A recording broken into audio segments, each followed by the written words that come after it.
FadeIn, presented by Carnegie Screenwriters. I'm your host, Daisy Jade, and today we have special guest, Cathy Rescher, who is the founder and director of the Rivers Screenwriters Conference. Thank you so much for joining us, Cathy. Thank you so much for having me, Daisy. I'm absolutely delighted to be here. Great. Well, I would love to hear about your background and how you got started. Absolutely. So I have a really lengthy background, so I'll just start kind of from the very beginning. Okay. In any case, the conference started with the fact that I've been going to the Austin Film Festival for several years now. And the Austin Film Festival is unique because as part of the festival, they start off with a 4-day Screenwriters Conference. And so one year I did a 48-hour film project. Okay, those are always fun. And a huge learning curve. And one of the things I learned that particular time was that it all starts with the script. So I produced and directed it, stayed up all night with some writers, cajoling them to write some scripts for us. Okay. We came up with 2 different script ideas. And by the time I had sent them, emailed them to my co-producer, ran to Kinko's, made a bunch of copies for the cast and crew, showed up on set. My co-producer had already ditched both ideas and said, yeah, we're not using these. They're not all that great. We're just going to come up with a new idea and kind of wing it. Okay. And that's exactly what we did. And we did okay. I mean, we won, all of us were new that year, and we won Best Acting, the Best Acting Award. Well, congratulations. That's really good news. Yeah, that was very exciting for us too. And so, but from there, I've kind of felt like I aged 7 years in a weekend. Of course. And I learned that really a good production starts with a great script. And if you don't have a good script, you're wasting everybody's time, talent, energy, effort. And so I was convinced after that I needed to learn everything I could about screenwriting. Even though I wasn't going to be necessarily a screenwriter, this was going to be important for me as a producer, as a director, to know what makes for a good film. Yeah, absolutely. Yeah. So is that how the conference came about? It sort of is, yes, because what I started doing is I started reading books, everything I could about screenwriting. Okay. And then I was at South by Southwest in Austin, and I heard about the Austin Film Festival.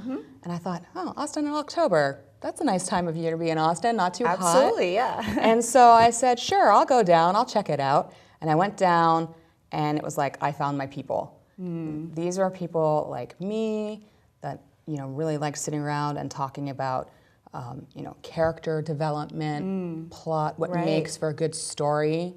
And I sort of really found, I think, my people and my crew. But it's not just one of the things that is a bit of a misnomer about the word screenwriters and screenwriters conferences. It's not just about screenwriting. It's about indie filmmaking. Right. Everything. It covers everything from sort of how to not just develop a good script, but also how to get started, how to do crowdsourcing. What happens when you're 3/4 of the way through a film and all of a sudden your budget just disappears? Right. There's a lot that goes into it. There is a lot. There is a lot. And so it's also a chance to talk to agents, people who read scripts for a living. Right. What do they look for? So we're very fortunate, actually, this being year 1, we have Chris Lockhart of William Morris Endeavor Entertainment coming. Oh, wow. And yeah, Chris is really impressive. He reads all the scripts for Denzel Washington, Rachel McAdams. That's exciting. Matt Damon. And yeah, he's a story editor, and there are very few actual story editors at these different places. Right. So he's coming, and he's going to be helping us probably do some kind of type of contest, reviewing people's pitches and things of that nature. So we're at the conference. At the conference. At the conference. So we're really, really fortunate to have him along. He is, he's really well known and respected in the industry, and he's coming to Pittsburgh. So that's very, very cool. Now, do you have any other special guests lined up? Or? We do, actually. We have a lot of folks on board already. Okay. We have Kim Waltrip. She's a producer. She's produced films like The Disappearance of Eleanor Rigby. Oh, okay. Which is actually a 3-part film, because it's him, her, and them. Okay. So it follows him, and then her, and then them. And so she's coming, but she's produced dozens of films, and she's worked with, in The Disappearance of Eleanor Rigby, she's worked with Jessica Chastain. Oh, wow. She's worked with Kristen Bell and Dak Shepard on Hit and Run. So these are people that are really top of their game, and Yeah. they're excited to be coming to Pittsburgh, and I am so thrilled and excited to be hosting them. But we have other folks too, trying to cover all the bases a little bit. You know, web series, Oh, okay. some web series development work, a little bit of animation, Okay. special effects, a little bit of this, a little bit of that. Great. So there will be something for everyone. There's supposed to be something for everyone, exactly, and documentary as well. Okay. So it is, again, something that it's not just for screenwriters. I can't stress that enough. It really is for anyone who's interested in making and developing films or television shows or Absolutely. web series or even games, because a lot of games these days, they storyboard everything out. Absolutely. They Good have to point. develop those characters, those stories, genre, character tropes, Yep. plot, all of that stuff. And so really I'm hoping to attract folks who are also in just from other genres of writing as well. Okay. Yeah. Now, describe what a typical day at this conference would be like. Right, absolutely. So a typical day would probably maybe start out with a keynote session, so it's sort of a general assembly session with, you know, some speakers who are going to be speaking to like a broad range of topics. And then we have smaller sessions. Okay. We may have some roundtable sessions as well on offer. We're still sort of trying to plot things out and work things out. So there's definitely a lot of room for maneuvering. Again, we're hoping to have a pitch competition and pitch fest. So we're not sure if we're going to partake on doing a full screenwriting contest. I think this year I'd like to keep it just sort of really short, sweet, simple. So chances are it's going to be something a little bit more condensed, like a pitch. Okay. And then again, the people who sort of do the best pitches would be able to pitch to somebody like a Chris Lockhart. Right. And actually, you know, I mean, how many times do you have that opportunity? I mean, so. Exactly, and supposedly he really likes to have FaceTime with people, which I think is amazing because there aren't too many opportunities like that out there. Absolutely. And William Morris Endeavor Entertainment is, their agents are sort of like, you know, don't call us, we call you. Their information is not sort of out there for the public. It's really, you have to be sort of asked and invited. Right. So, so the fact again that Chris is willing to be so open and available to our audience is just absolutely incredible. Great. Well, can you give us specific details? When, where? Absolutely, absolutely. Thank you for asking. Sure. So it's the weekend of May 20th to 22nd at the David Lawrence Convention Center, downtown Pittsburgh. Great. Trying to keep things sort of focused on downtown so that people can just kind of come and stay nearby and walk to the convention center, check things out. And then also we're planning a Saturday evening, I'm calling it a cinematic soiree. Oh, so, I like that. It has a nice ring to it. Absolutely. It kind of should be a good time to bring out folks who maybe can't come to the conference but still want to kind of be involved and see what's going on and meet some folks and network. I think there will be just a lot of networking opportunities. It's going to be an intimate conference. I've planned it for 500 people. I'm actually told that's quite ambitious for year one. Okay. I'm finding out that a lot of what I've been planning is pretty ambitious for year one. Hey, go big or go home, right? That's exactly right. It's like, well, you know, if I'm going to book this space, I might as well try and pack the house. And so if I can, I would be thrilled. So, but basically, it's going to be a very intimate environment.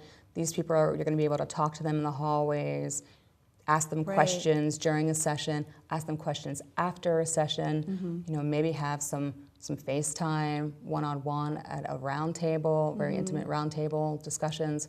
So that's kind of what I'm planning. I'm trying to, again, take what I've witnessed and been around at Austin and bring that, a little slice of that to Pittsburgh. Okay. Yeah. Now, should people come prepared with scripts or script ideas, or is it more just to give them an opportunity to learn more about screenwriting and you know, getting the opportunity to kind of flesh out their ideas there? Absolutely, that is a really good question.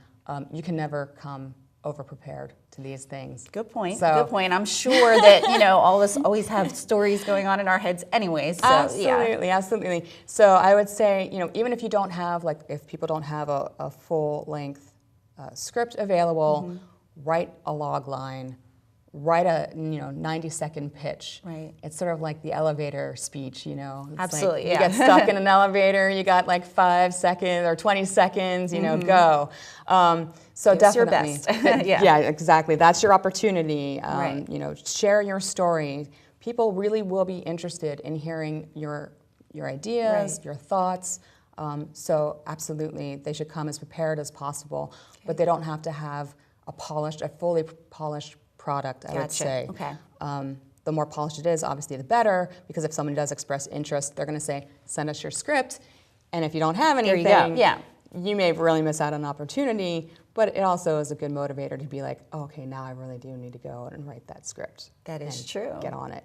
That's true. Yeah. Well, do you have anything else to add about the conference that you'd like to share or to let people know about? Sure. Please go and check out the website.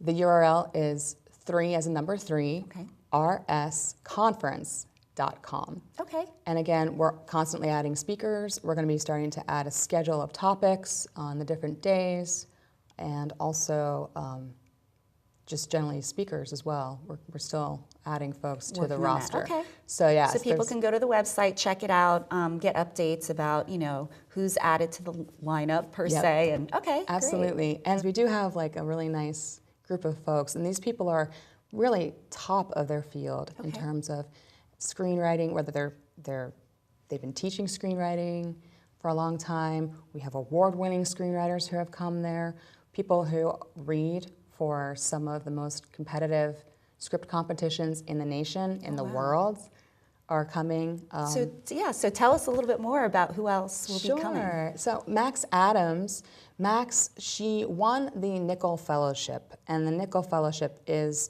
you've heard of the Academy Awards, I'm sure.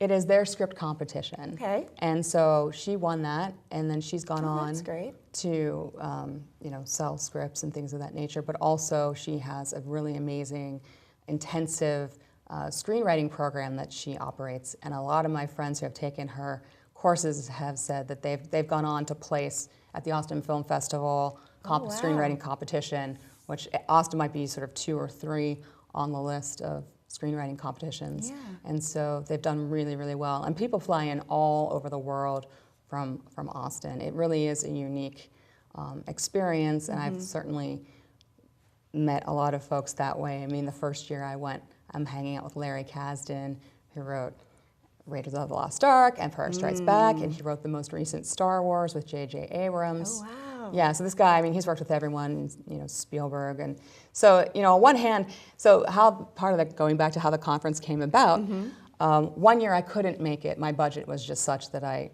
couldn't go. To show up, I would usually get the producer's badge there, which allows me access to all the parties, because if you're going to go, you might as well network. But that's, $700 or so. And then I still have to pay for a hotel room. Right. I still have to pay for a flight and get there. Of course. So just to show up, it's like $1,500 to $2,000. So, not everyone can afford that. Of course. And it's so an investment. It's a huge investment, and for some people it's worthwhile, and it's a wonderful community, and everybody goes there. All the directors will show up if they can make it. Yeah. It's because it's their time once a year as a writer. You're spending a lot of time by yourself, a lot of voices in your head. Of course. All the characters running around in there. All the characters running around and all the negative voices.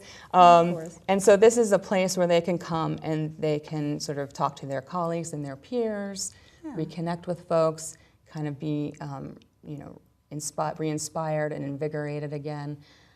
Terry Rossio, he wrote the Pirates of the Caribbean series and Shrek and Aladdin. Terry's a wonderful, wonderful man. He can't come this year. We're very unfortunate about that. We're very sad about that. But Terry said, look, I have a 90% failure rate. And he's the highest paid screenwriter in LA.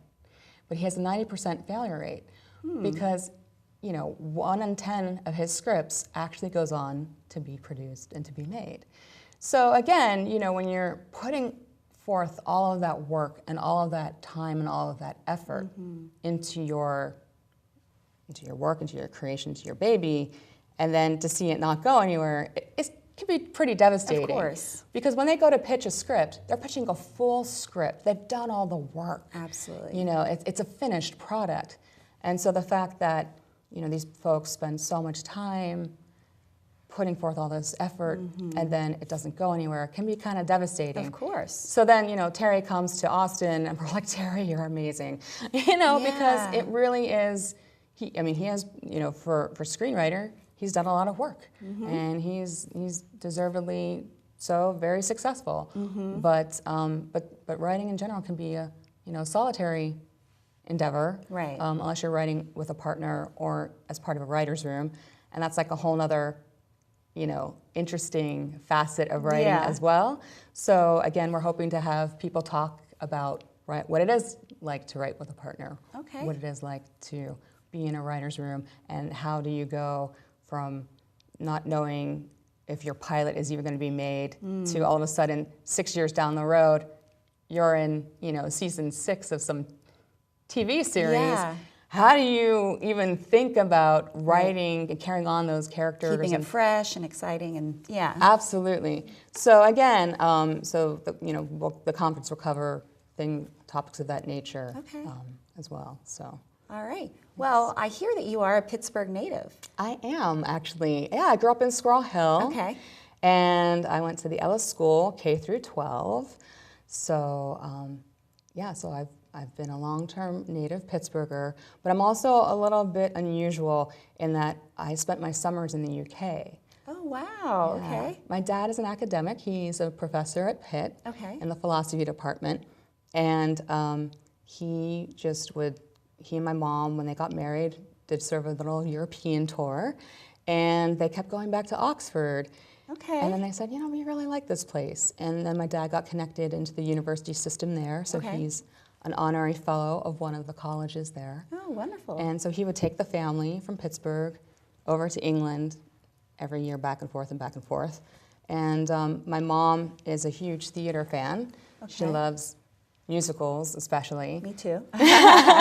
So I grew up fortunately, I mean, it's not something I appreciated maybe or even knew to appreciate at the time. Right. But I grew up going to London and seeing shows in the West End. Nice. So yeah, and Ellis had a very strong theater arts program and just arts program in general. So I've been involved with the theater from a young age and taking acting classes at the Pittsburgh Playhouse when I was younger. And then my mom also, she sat on board of it was then called Gargaro Productions, now Pittsburgh Musical Theater. Okay. And so she's sort of board emeritus with them. So again, just having that exposure to theater and the arts and literature and Shakespeare, this is sort of part of my background. I actually went to college and studied art history and anthropology. Oh, wow. Yeah. Okay. So I didn't do film studies or anything of that nature, but film to me was the sort of kind of next step, I would say, with both theater and the sort of visual arts that I had grown up appreciating. So it seemed like a kind of a very easy progression and segue for me to just kind of make that leap and transition into video. And so when I graduated from college, I moved back to Pittsburgh and I found a job in a small video production company here called Comstock Media. They're based out in Swissvale. Okay. And actually my friend, Brian Sales, who used to work there, he's now out in Los Angeles and he won an Emmy for his work on Boardwalk Empire.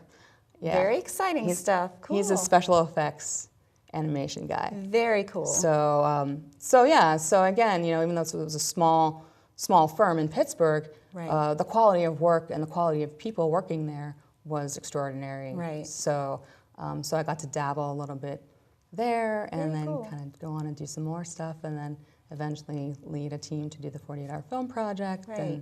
And now, founder and director of the Three Rivers Screenwriters Conference. Now putting together a conference. Right. Which seems like a big leap, but you know, it's like Steve Jobs said, you don't know, you can't predict the future. You can only sort of look back at the past and see the sort of stepping stones that led you to where you are currently. That's great. So one last thing I want to ask you. I know that you know, you don't necessarily consider yourself a screenwriter, and you do have this diverse arts background, but what sort of advice would you like to give someone that is interested in basically this business, whether it is in the screenwriting aspect or just filmmaking, video making in general?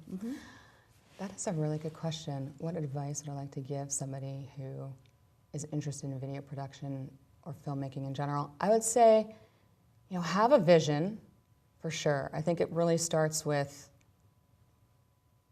it starts with a visual or emotional or mental impression. You know, I think all of us by nature are wanting to share our stories with people. I think it's just, you know, this has been since the dawn of time, you know, people wanting to connect with each other and communicate with each other. I think maybe that's somewhat of where also my anthropology comes in, you know, studying people, and you know, I was really interested in documentaries, and but I think in general, it's like have a vision, start with a vision, hold on to that, whatever keeps, you know, sometimes we tend to suppress our kind of intuitive nature sometimes, and I think what I've always said is, you know, if that thing that just keeps coming back, keeps popping back in your head, in your mind, like you gotta follow that. Absolutely. You gotta just sort of pursue it and see where it takes you, and you know, spend some time educating yourself, you know, about the craft, the art and craft, whether it is starting with that story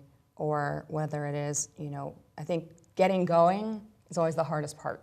Absolutely. Whether it's learning how to use a camera or, you know, writing or anything. Yeah, taking that first step. Taking that first step is just, but do it, I would say. You know, that's the hardest part. And if you can take that first initial step, you'd be surprised at how quickly things start to progress and unfold. But it's always that first step that's really the biggest hurdle. And well, it sounds like you've been taking a lot of yeah. great steps and very ambitious steps, actually. And so looking forward to this screenwriting conference. And I'm definitely grateful that you stopped by with us today. And thank you so much for joining us. Thank you so much again for having me. Of course. This has been delightful. All right. Thank you for joining us for Fade In, presented by Carnegie Screenwriters. I'm your host, Daisy Jade, and we will see you next time.